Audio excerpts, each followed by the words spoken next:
എഴുതിയത് വായിക്കാനാണെങ്കിൽ അശ്വതിക്ക് ഇവിടെ വരെ വരേണ്ട കാര്യമില്ല.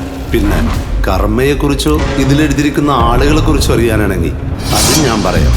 അതിനൊരു ഡയറിയുടെ ആവശ്യം എനിക്കില്ല.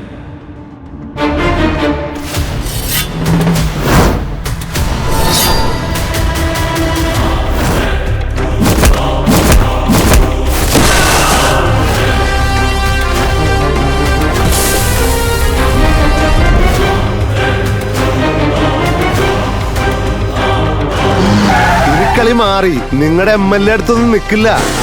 ഇത് ഏറ്റെടുത്തിരിക്കുന്നതേ കർമ്മയാ.